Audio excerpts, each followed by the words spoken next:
नमस्कार दोस्तों, मैं हूं विजय विद्रोही। आप मुझसे जुड़ चुके हैं, इसके लिए आप सबका तहे दिल से शुक्रिया। और अगले 7-8 मिनट में आपसे जुड़े रहने की कोशिश करूंगा।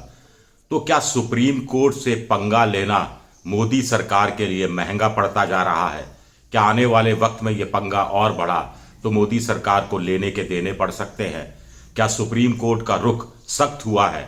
और सुप्रीम कोर्ट का रुख जो सख्त हुआ है उसके लिए खुद मोदी सरकार जिम्मेदार है, उनके कानून मंत्री किरण रिजिजू जिम्मेदार है। अब कानून मंत्री अपनी तरफ से तो एक के बाद एक बयान दे नहीं सकते। उपराष्ट्रपति जगदीप धनखड़ भी अपनी तरफ से बयान दे रहे थे या किसी के कहने पर यह सब कहलवाया जा रहा था, यह कहना मुश्किल है इस सवाल का। लेकिन मोटे तौर पर supreme court chief justice of India Y B Chandrachud को बड़ा नाराजगी मुझे लगता है कि दिखानी पड़ रही है। कुल मिलाकर सुप्रीम कोर्ट ने की 3 सदस्यों की बेंच थी जिसमें chief justice Y B Chandrachud थे। बिल्कुल ताज़ा मामला है, 1 रैंक 1 पेंशन मामले की सुनवाई हो रही थी। भारत सरकार के अटॉर्नी जनरल ने फिर एक बार बंद लिफाफा पेश कर दिया। इस बार चंद्रचूड़ साहब उखड़ गए और कह दिया, साहब ये बंद लिफाफे की जो परंपरा है, ये जो बंद लिफाफे की संस्कृति है, इस पर वो यकीन नहीं करते। समय आ गया इसको बंद करने का। ये फंडामेंटली बुनियादी रूप से जो कानून की प्रक्रिया होती है एक फेयर ट्रायल को लेकर, उसके खिलाफ है। मैं खुद व्यक्तिगत रूप से इन चीज़ों के खिलाफ हूं क्योंकि इससे कोर्ट की पारदर्शिता प्रभावित होती है। फिर ये 1 रैंक 1 पेंशन का जो मसला है, ये तो फैसले की बात है। इसमें आखिर छुपाने के लिए ऐसा क्या है? ये कहकर अटॉर्नी जनरल से कहा कि नहीं, बंद लिफाफा नहीं चलेगा। और उन्होंने अटॉर्नी जनरल ने एक बार फिर अनुरोध किया कि साहब देख लीजिए, ये बंद लिफाफा ले लीजिए। कहा कि नहीं चलेगा, या तो आप इसको पढ़िए और या फिर वापस ले जाइए। इस पर अटॉर्नी जनरल ने लिफाफे को खोला और पढ़ना शुरू किया, जो भी लिफाफे के अंदर था। फिर सुप्रीम कोर्ट ने कहा कि ये जो बंद लिफाफा जो आप हमें दे रहे थे, जिसको आपने अभी पढ़ा है, ये याचिकाकर्ताओं को भी आप दिखाइए। तो पंगा लेना क्या भारी पड़ गया। अब किरण रिजिजू ने हाल ही में क्या कहा था? 2 बातें हुई थी। हाल में जो बात हुई थी वो ये थी कि किरण रिजिजू ने कहा इंडिया टुडे के कॉन्क्लेव में कि 3-4 ऐसे रिटायर्ड जज हैं जो एंटी इंडिया गैंग हो गए हैं, यानी देशद्रोही हो गए हैं, एक तरह से उनके कहने का मतलब था। और ये एक्टिविज्म कर रहे हैं और एक्टिविज्म की आड़ में सुप्रीम कोर्ट को प्रभावित करने की कोशिश कर रहे हैं कि सुप्रीम कोर्ट भारत सरकार को कस दे मामलों में, सरकार के खिलाफ एक तरह से फैसले दे दे। कुछ इस तरह का मूल भाव था। इतना तक भी ठीक था, इतना तक भी चुप रहे थे किरण रिजिजू तो ठीक था। वैसे तो ठीक नहीं था, लेकिन चलो मान लेते, उनकी एक राय है। लेकिन इससे आगे बढ़ गए, उन्होंने कहा कि ऐसे जजों को इसकी कीमत चुकाने के लिए तैयार हो जाना चाहिए। इनकी ऐसे मामलों में कीमत चुकाने की नौबत आ सकती है। यानी वो डरा रहे थे, धमका रहे थे, पूर्व जजों को डरा रहे थे, पूर्व जजों को धमका रहे थे। और इसके साथ साथ कहीं ना कहीं जो वर्तमान में जो जज हैं, जो सुप्रीम कोर्ट में बैठे हैं, जो महत्वपूर्ण मामलों की सुनवाई कर रहे हैं, क्या उनको भी इनडायरेक्ट रूप से डराने की, धमकाने की कोशिश हो रही थी कि अगर हमारे हक में फैसला नहीं दिया तो फिर रिटायरमेंट के बाद देख लीजिए, जांच एजेंसियां आपके दरवाजे पर आ सकती हैं, आपके दर पर आ सकती हैं और आपको कीमत चुकानी पड़ सकती है। अब कई जो पूर्व जज हैं, जो कुछ एक आध तो आप जानते हैं, एक तो रंजन गोगोई, नाम भी लेने में कोई प्रॉब्लम नहीं है, राज्यसभा में जाकर बैठ गए। एक अभी आंध्र प्रदेश के गवर्नर शायद बनाए गए हैं। और कुछ और जजों को भी अलग अलग महत्वपूर्ण जो ट्रिब्यूनल है उन सब में अध्यक्ष पद की चेयरमैनशिप दे दी जाती है। और इससे पहले भी सुप्रीम कोर्ट बंद लिफाफे को लेकर नाराजगी व्यक्त करता रहा था, लेकिन स्वीकारता भी रहा था। राफेल के मामले में इसी सुप्रीम कोर्ट ने बंद लिफाफे को स्वीकारा। जो एनआरसी का मामला था असम का, उसमें बंद लिफाफा स्वीकारा। इसके अलावा कुछ और केस हैं, उसमें बंद लिफाफे को स्वीकारा। पेगासस के मामले में बंद लिफाफे को स्वीकारा।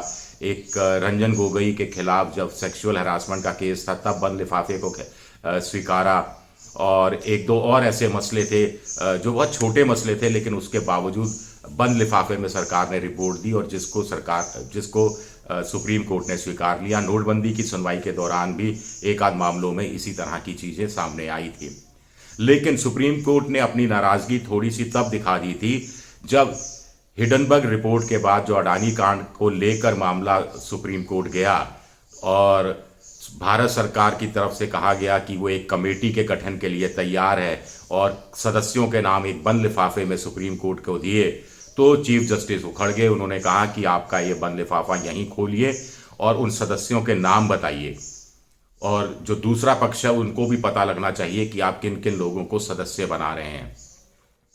इस पर जो भारत सरकार का जो वकील थे, जो सॉलिसिटर जनरल थे, एडवोकेट जनरल थे, मुझे याद नहीं, जो भी थे, उन्होंने कहा साहब हम नहीं खोल सकते। तो कहा कि ठीक है, फिर इसको आप वापस ले जाइए, और सरकार ने तब वो लिफाफा खोला नहीं था। इस बार वन रैंक वन पेंशन के मामले में लिफाफा खोला, ये अलग बात है, लेकिन क्या फिर वही सवाल कि जो तनातनी जो ठनी हुई है सुप्रीम कोर्ट और भारत सरकार के बीच में, क्या वो आने वाले समय में और बढ़ सकती है? अब तो इलेक्टोरल बॉन्ड पर एक महत्वपूर्ण फैसला आना बाकी है, धारा 370 पर फैसला आना बाकी है, उसकी तो सुनवाई भी ढंग से नहीं हुई है। पेगासस, राफेल जैसे इश्यू नए सिरे से सुप्रीम कोर्ट में पहुंच सकते हैं, इस बात की भी आशंका या संभावना से इनकार नहीं किया जा सकता। कई और महत्वपूर्ण मसले हैं जिसकी सुनवाई सुप्रीम कोर्ट में होनी है और लटके हुए हैं मामले, और महाराष्ट्र का भी ताज़ा मामला है जिस पर सुप्रीम कोर्ट की 5 जजों की जो बेंच है उसने फैसला सुरक्षित रखा है। तो क्या सरकार की मुसीबतें बढ़ने वाली हैं, या फिर सुप्रीम कोर्ट के साथ ये टकराव जो है सरकार का, ये जानबूझकर लिया गया टकराव है? राम मंदिर पर भी बंद लिफाफे में 1-2 चीज़ें कही गई थी, इसे भी सुप्रीम कोर्ट ने उस समय स्वीकार लिया था। मोटे तौर पर देखिए, बंद लिफाफा आमतौर पर सुप्रीम कोर्ट इस रूप में स्वीकार कर लेता है जब भारत सरकार ये दलील दे कि लॉ एंड ऑर्डर बिगड़ने की आशंका है या जांच चल रही है, अगर नाम आ गई तो जांच प्रभावित होगी, जैसे हवाला केस में या किसी दूसरे केस में, या कोई यौन शोषण से जुड़ा हुआ मसला है कि अगर उसमें बंद लिफाफा खोल दिया तो जिसके साथ यौन शोषण हुआ है, जो पीड़िता है, उसकी पहचान आ जाएगी सामने, या राष्ट्रीय सुरक्षा से जुड़ा हुआ मसला है, या पड़ोसी देशों या दुनिया के दूसरे देशों के साथ रिश्ते खराब हो सकते हैं अगर बंद लिफाफा खोला गया। इन सारी चीज़ों पर सुप्रीम कोर्ट रियायत दे देता था। और ऐसा नहीं है मनमोहन सिंह सरकार में नहीं हुआ, मनमोहन सिंह सरकार में भी 2G घोटाला या फिर कोलगेट घोटाले पर भी मनमोहन सिंह सरकार के समय भी बंद लिफाफा दिया गया था, जिसे सुप्रीम कोर्ट ने स्वीकारा था। लेकिन अब सुप्रीम कोर्ट ने अपने रुख को बड़ा सख्त किया है, और ख़ास तौर से chief justice of India YB Chandrachud, उन्होंने तो साफ साफ कह दिया है कि वो इस बंद लिफाफे की संस्कृति के खिलाफ है। अब वक्त आ गया है कि इसको बंद किया जाए। और इससे पहले भी उन्होंने इंडिया टुडे के कॉन्क्लेव में, जिसमें किरण रिजिजू ने एक्टिविज्म पर का आरोप लगाया था पूर्व जजों पर और धमकाने की कोशिश की थी, वहीं इंडिया टुडे के एनक्लेव में chief justice of India YB Chandrachud ने कहा था कि वो किसी सरकार के दबाव में नहीं है, सुप्रीम कोर्ट किसी सरकार के दबाव में कोई फैसले ना तो इधर ना उधर कर रहा है। अगर दबाव होता तो क्या आप समझते हैं कि मुख्य चुनाव आयुक्त की नियुक्ति है कॉलेजियम के, उसको लेकर फैसला आ सकता था? तब उन्होंने किरण रिजिजू के बयानों पर कहा था कि मैं कोई टिप्पणी नहीं करना चाहता क्योंकि उनकी धारणाएं विषयों को लेकर अलग है, मेरी धारणा विषयों को लेकर अलग है, ऐसे कह के उन्होंने बात अपनी तरफ से खत्म कर दी थी। लेकिन ये पंगा कितना महंगा पड़ेगा भारत सरकार को, ये देखने की बात है। और भारत सरकार ने जानबूझकर पंगा लिया है, ये बात भी किसी से छुपी नहीं है। फिर सवाल उठता है कि कानून मंत्री क्या अपनी तरफ से इतनी बातें कह सकते थे? और बीच में तो ये भी कहा गया साहब सुप्रीम कोर्ट को तो चुनाव लड़ना नहीं पड़ता, जजों को चुनाव तो हमको लड़ना पड़ता है। फिर उपराष्ट्रपति ने कह दिया सुप्रीमेसी संसद की है, संसद जो कानून पास कर दे उसको काट छांट करने का या उसको रद्द करने का सुप्रीम कोर्ट को कोई अधिकार नहीं है। ये कॉलेजियम वाले को लेकर बात हो रही थी। तो इस तरह के आरोप लगातार लगते रहे सुप्रीम कोर्ट को। कॉलेजियम की जो नाम दिए थे सुप्रीम कोर्ट ने, भारत सरकार ने जिन नामों को ठुकराया, उनको क्यों ठुकराया उसको सुप्रीम कोर्ट ने सार्वजनिक कर दिया था। इस पर किरण रिजिजू भड़क गए थे और उन्होंने बयान भी जारी किया था और अपनी नाराज़गी भी व्यक्त की थी कि ऐसे तो एक जज दूसरे जज के खिलाफ क्या बोलता है, और हम ये उजागर करना शुरू कर दे तो क्या स्थिति हो जाएगी। ये सारी बातें उन्होंने कही थी। और अब ताज़ा मामला वन रैंक वन पेंशन को लेकर है, जिसमें बंद लिफाफा स्वीकारने से मना कर दिया है और एक तरह से चीफ जस्टिस ने भी इशारा कर दिया है कि अगर सरकार पंगा लेने की इच्छुक है तो वो भी पीछे हटने के लिए तैयार नहीं है। शुक्रिया आप सबका, बहुत बहुत शुक्रिया। अगर मेरा ये वीडियो पसंद आए तो सब्सक्राइब कीजिए, शेयर कीजिए, लाइक कीजिए और ये जो घंटी जैसी आकृति है इसे दबा दीजिए ताकि अगला वीडियो आए तो आपको तत्काल इसका नोटिफिकेशन मिल जाए। विद्रोही 7 मेरा ट्विटर हैंडल है, विजय विद्रोही 7 मेरा इंस्टाग्राम है और विजय विद्रोही पेज मेरा फेसबुक पर है। शुक्रिया, बहुत बहुत शुक्रिया।